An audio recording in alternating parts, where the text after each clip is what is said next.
Jadi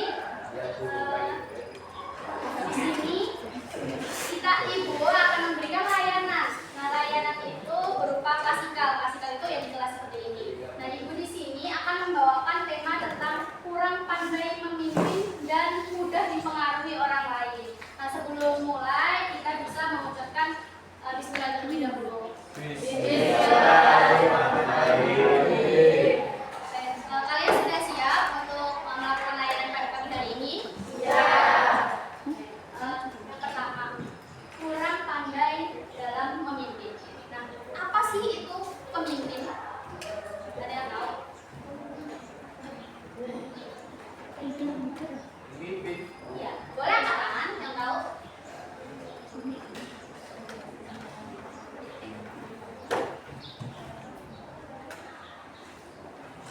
Ada yang tahu? Apa sih pemimpin? Ya, boleh. Maksudnya apa? Pemimpin?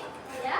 Seseorang yang mengatur kelompok itu lebih dari 2 orang atau lebih. Oke, benar banget. Kasih aku dulu buat isinya. Oke, jadi pemimpin itu adalah seseorang yang memimpin sesuatu atau suatu kelompok atau suatu organisasi. Dan itu kan pemimpin. Kalau kepemimpinan,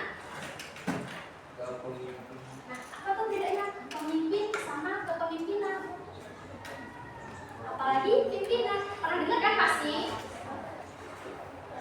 Nah, kalau kepemimpinan itu adalah kemampuan untuk mempengaruhi orang lain atau menggerakkan guna mencapai tujuan bersama. Jadi, kenapa sih harus ada pemimpin, harus ada sekretaris dan bendahara? Kenapa?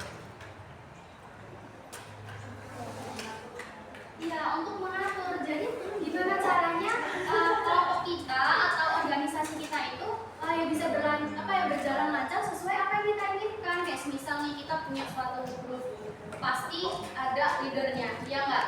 Ya. Circle aja ada leadernya, iya nggak? Ya. Apalagi suatu organisasi. Nah, tadi kan kita membahas tentang kurang pandai memimpin. Nah, kurang pandai memimpin. Tadi kan kita sudah bahas nih apa itu pemimpin, bagaimana kepemimpinan. Kalau kurang pandai memimpin itu merujuk pada ketidakmampuan seseorang untuk memiliki inisiatif atau mempengaruhi orang lain. Jadi dia nggak bisa mempengaruhi orang lain. Padahal nih dia udah berusaha kayak, ayo lah kita gini gitu. Tapi temennya nggak ada yang mendengarkan. Nah itu kemampuan atau kurangnya pandai memimpin. Nah kalau mudah dipengaruhi orang lain itu seseorang yang mudah dipengaruhi menunjukkan kerentanan dalam mempertahankan pendirian dan sering bergantung pada orang lain. Nah itu contohnya ada orang yang dengar gosip dikit langsung ngebawa. Ada nggak yang kayak gitu? Ada. Ada ya? Oke. Itu pasti ada dimanapun ya. Orang kayak gitu pasti ada. Karena dia kayak dengar gosip dikit langsung ikut gitu, langsung ikut ngejelekin orang yang digosipin dan sebagainya. Nah, kalian tahu nggak sih ciri-ciri masalah yang yang dialami oleh orang-orang tersebut? Apa? Ada yang tahu? Boleh angkat tangan. Kenapa sih dia itu kurang pandai dalam memimpin? Itu ciri-cirinya seperti apa?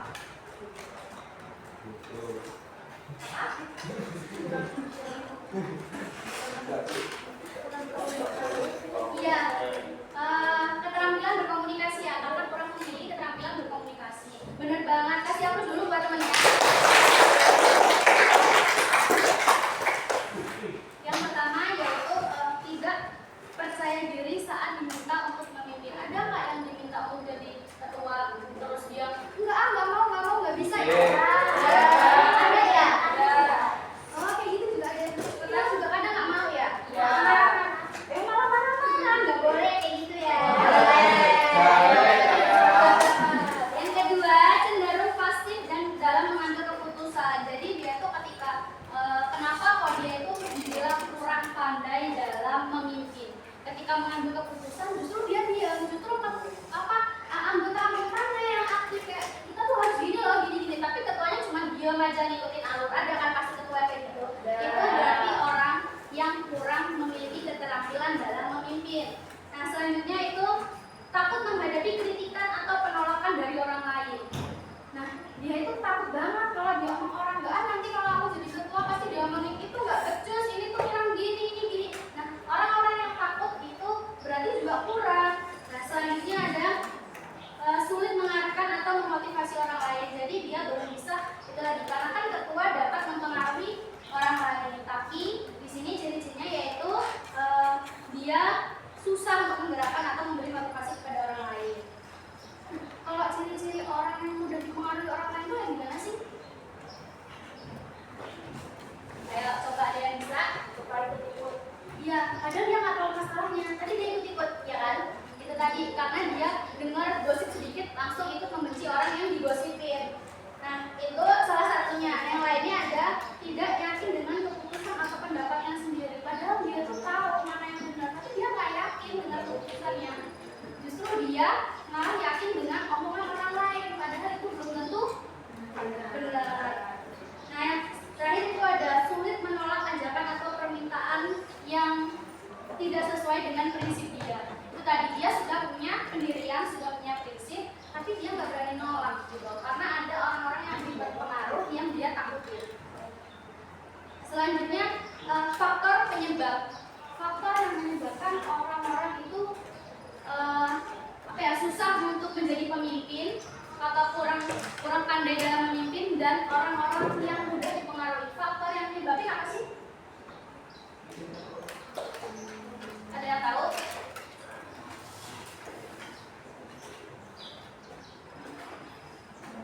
Ada yang tahu nggak sih? Apa sih faktor yang menyebabkan gitu? Yang menyebabkan orang-orang itu kurang pandai dalam memimpin, dan apa sih yang menyebabkan orang-orang itu mudah dipengaruhi oleh orang lain?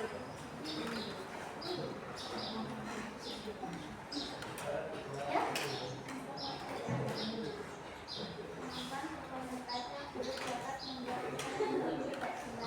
Iya, benar banget. Kasih aku dulu batu lagi.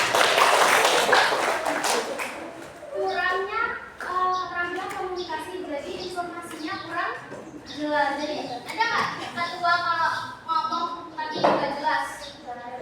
Ada ya? Iya ada ya, kayak gitu ya.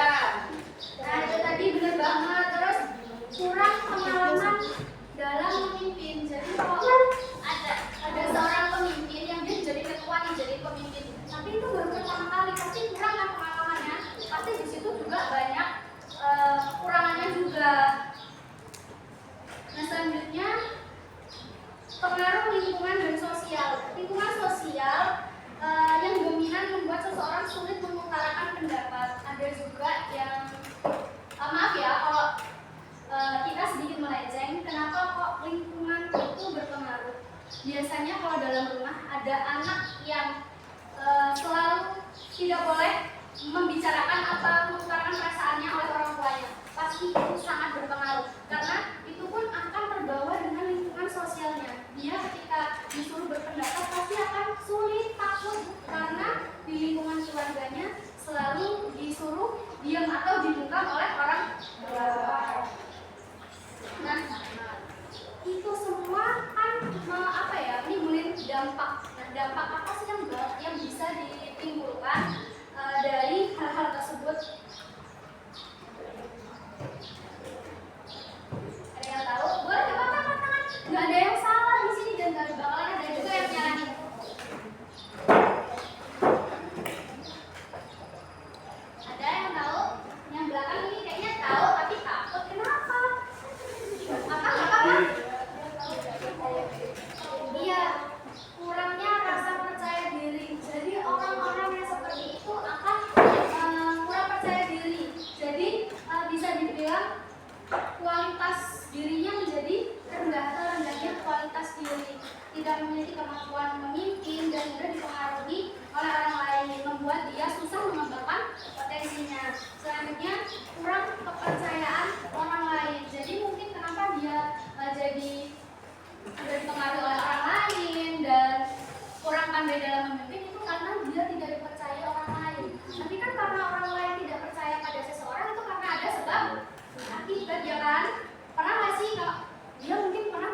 belajar mengelola pengaruh sosial, memilih lingkungan yang positif. Jadi kita itu berteman juga harus memilih teman-teman yang membawa dampak positif.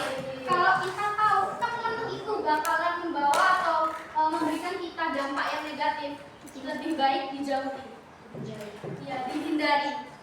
Benar banget. Nah jadi boleh ikut gabung dalam lingkaran pertemanan itu, tapi jangan pernah ikuti cara permainan mereka. Selanjutnya yaitu pentingnya dukungan sosial dan pengalaman. Jadi kalau kita ingin menjadi pemimpin yang baik, kita itu juga perlu dukungan sosial dari teman, dari keluarga dan sebagainya. Nah, jadi itu materi kita hari ini. Ibu ada sedikit evaluasi.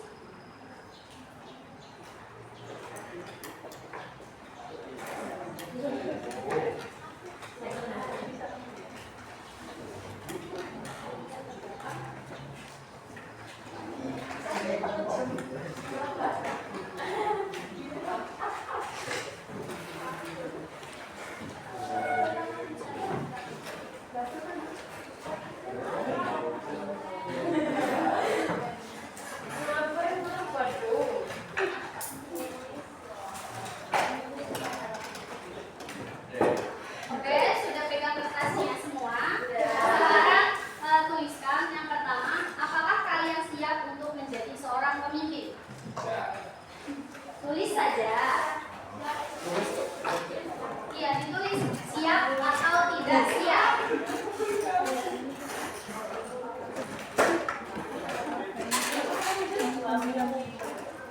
Apakah kalian siap untuk menjadi seorang pemimpin?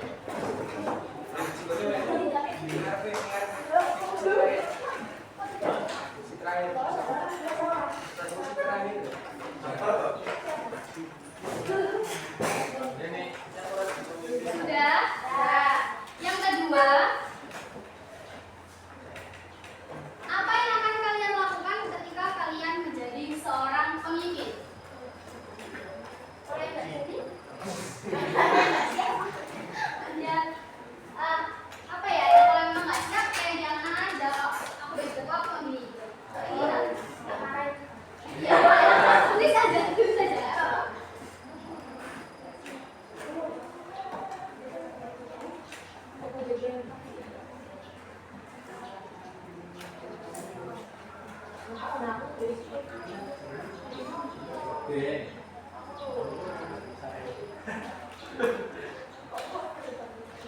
Kalau sudah, boleh dikumpulkannya ke yang paling depan lagi.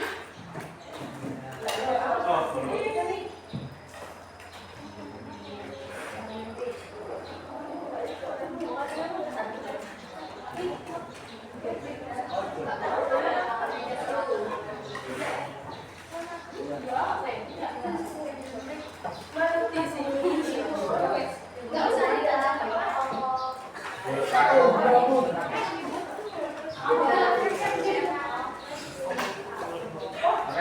Sini belum.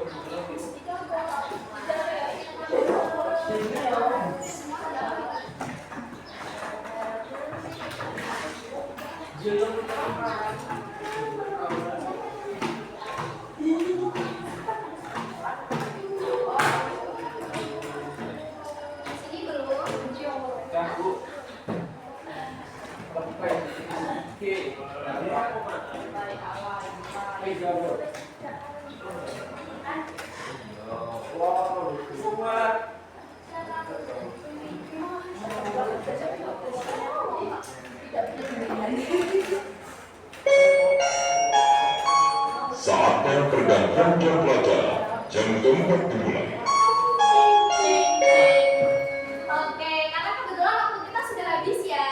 Nah, Ibu simpulkan sedikit. Jadi membangun kepercayaan diri adalah proses berkelanjutan yang penting bagi siapa saja.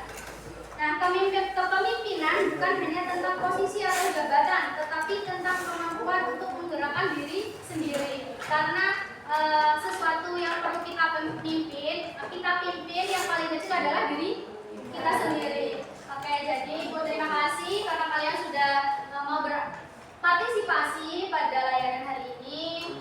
Sebelum kita tutup, mari kita mengucapkan A.